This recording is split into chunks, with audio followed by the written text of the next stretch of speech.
जय श्री गणेश दोस्तों, स्वागत है आपका अपने YouTube चैनल संस्कृत धारा में। और मैं हूं आपका अपना एमडी शास्त्री।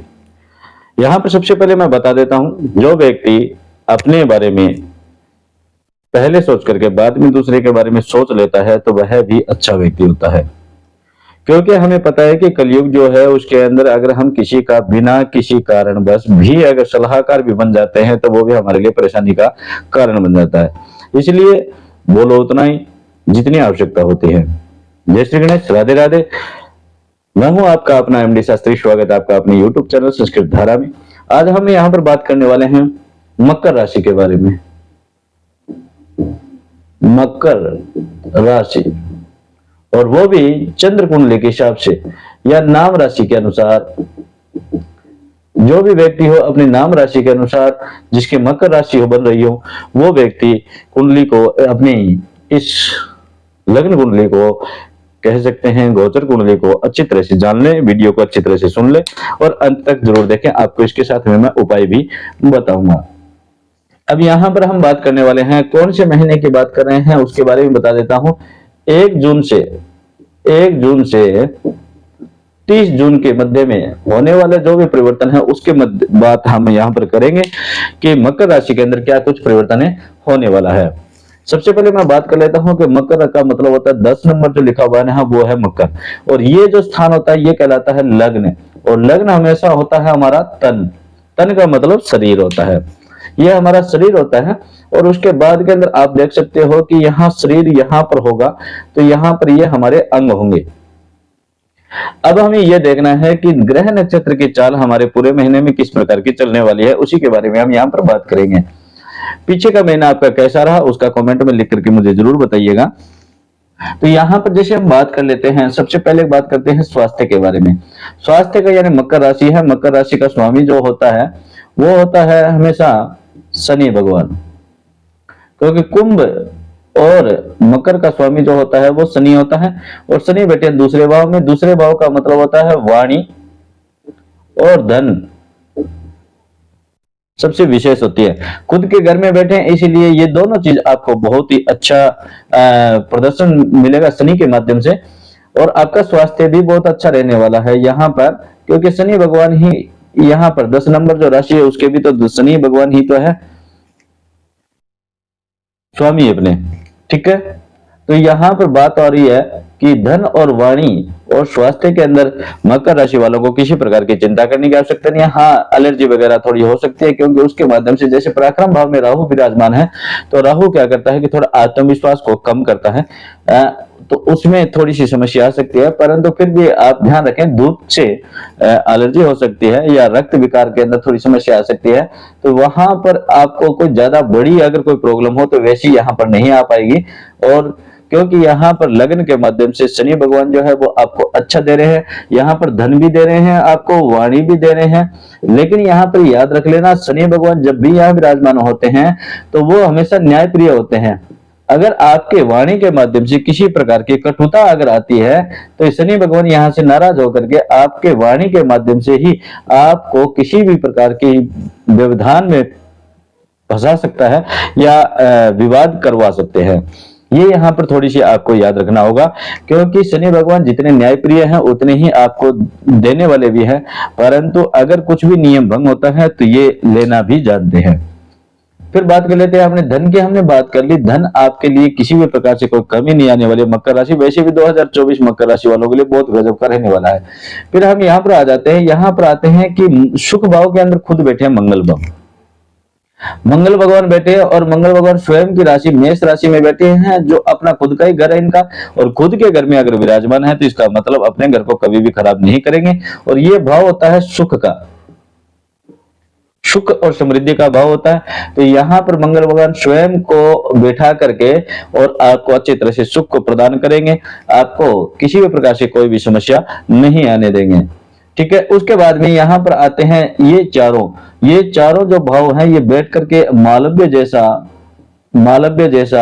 भद्र पंच महाभूत जैसा योग बना रहे हैं। ये चारों बैठ करके यहाँ पर ये गुरु, शुक्र, सूर्य और बुध ये सब एक साथ बैठ करके यहाँ पर क्या करते हैं, ये जो स्थान होता है, ये स्थान होता है, मैंने पहले भी बताया आपको, प्रेम का, संतान का, विद्या का,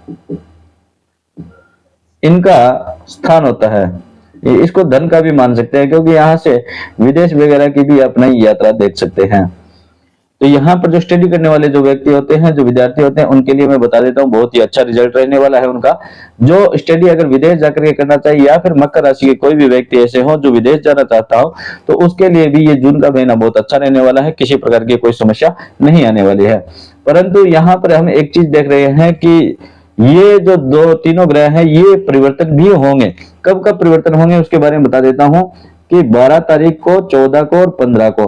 12 को शुक्र परिवर्तन हो जाएंगे, और 14 को बुध परिवर्तन हो रहे हैं, और 15 तारीख को सूर्य भगवान यहाँ पर परिवर्तित हो रहे हैं। अब जैसे ही परिवर्तित होंगे तो यहाँ पर आ जाएंगे, यानी 15 जून से आपको कुछ ध्यान रखने योग्य बातें मैं यहाँ पर बता देता हूँ। 15 जून के बाद में जब भी बातें आपको ध्यान रखनी है वो क्या है कि जब ये शुक्र, बुध और सूर्य यहाँ पर आ जाते हैं, इस स्थान को कहा जाता है शत्रु और रोग घर। शत्रुघर और रोग घर कहा जाता है। केस इत्यादि होना, लड़ाई झगड़ा हो जाना, शत्रुता पैदा हो जाना, भय पैदा हो जाना, किसी प्रकार का रोग पैदा हो जाना, ये चीज यहाँ पर आती है। और यहाँ पर ये जो स्थान है ये है 3 नंबर। 3 नंबर का मतलब होता है बुध का स्थान हो गया। तो बुध स्वयं यहाँ पर आएंगे, खुद के घर में आएंगे, यहाँ पर ये संभालने की कोशिश करेंगे, पूरी तरह से संभालने की कोशिश करेंगे। सूर्य और शुक्र भी यहाँ पर साथ में होंगे। तो मैं आपसे कहना चाहूंगा किसी भी प्रकार से आपके पेट में और लीवर में किसी प्रकार की दिक्कत अगर हो तो आप शीघ्रतापूर्वक डॉक्टर से संपर्क जरूर करें, क्योंकि ये जो स्थान होता है ये वाद विवाद करने वाला होता है और रोग पैदा करने वाला होता है। तो 15 जून के बाद में आपको स्वास्थ्य के प्रति थोड़ा सजग रहना पड़ेगा, क्योंकि स्वास्थ्य के प्रति अगर हम सजग नहीं रहेंगे तो यहाँ पर हमारे लिए ही नुकसानदायक बात हो सकती है। तो आप यहाँ पर आने के 15 जून के बाद में आपको बहुत ज्यादा ध्यान रखना होगा। फिर पर बात कर लेते हैं, यहाँ पर ये होता है दाम्पत्य जीवन का। दाम्पत्य जीवन की बात करें तो कर्क राशि आ रही है। यहाँ पर कर्क का मतलब होता है, इसका स्वामी जो होता है वो चंद्र होता है। चंद्र जो भगवान है वो हमेशा 2.25 दिन के बाद में परिवर्तन होते रहते हैं, इसलिए सबसे जल्दी जो रेस लगाते हैं ना वो चंद्रमा भगवान लगाते हैं। तो इसलिए इनको यहाँ पर हमने लिखा नहीं है, क्योंकि वो हमेशा 2.25 दिन के बाद में परिवर्तित होते रहते हैं। लेकिन वैसे यहाँ पर अगर बात की जाए तो यहाँ से शनि भगवान के घर से यहाँ पर इनके ऊपर दृष्टि रखी जा रही है। तो दाम्पत्य जीवन में आपके सुख प्रदान रहेगा, किसी प्रकार की कोई दिक्कत नहीं आने वाली है। और दाम्पत्य जीवन में जब भी बात आएगी तो ये जो लव रिलेशन वाले जो लोग होते हैं, जिनके बारे में हम बात कर लेते हैं, जो फ्रेंड होते हैं या लव रिलेशन में बने हैं, जो भी नव युवक होते हैं, युवतियां होती हैं, तो उनसे मैं सभी भाई बहनों से ये कहना चाहूंगा कि वो 15 जून के बाद में थोड़ा सा ध्यान रखें, क्योंकि अगर किसी प्रकार से कटुता की वाणी के माध्यम से आपके कुछ भी अगर अनबन होती है तो यहाँ पर आपको काफी नुकसान सहना पड़ सकता है और आपको अपने लव रिलेशन से हाथ भी धोना पड़ सकता है। तो यहाँ पर आप थोड़ा सा ध्यान रखें। 15 जून के बाद में आप किसी भी प्रकार से शत्रुता प्रदान, अगर आपको किसी प्रकार से कोई भी विवाद होता हुआ दिखाई दे रहा है तो आप वहां से चुपचाप होकर के निकल जाए, किसी को कोई भी जवाब ना दें, क्योंकि अगर जितना आप जवाब दोगे उतनी ज्यादा वो विवाद वहां पर बढ़ने प्रारंभ हो जाएगा और वो आपके लिए नुकसानदायक होगा। तो ये आपको मैंने जो 1 जून से लेकर के 30 जून के मध्य में रहने वाली जो अपनी मकर राशि के अंदर जो परिवर्तन है वो मैंने बताया यहाँ पर। और यहाँ पर मैंने ये भी बताया कि आपको धन की कोई कमी नहीं है, स्वास्थ्य आपका अच्छा रहने वाला है 15 जून तक। 15 जून के बाद में थोड़ा स्वास्थ्य का ध्यान रखना है आपको, ठीक है। दाम्पत्य जीवन आपका अच्छा रहने वाला है। विद्या के प्रति जो विद्यार्थी रहते हैं उनको भी बहुत अच्छा रहने वाला है, और विदेश जाने वाला कोई व्यक्ति है तो उनको भी विदेश का यात्रा यहाँ पर बन रही है। तीसरी बात, यहाँ पर आपको रोग और विवाद के बारे में थोड़ा सा ध्यान रखना होगा, वाणी के ऊपर संयम रखना होगा।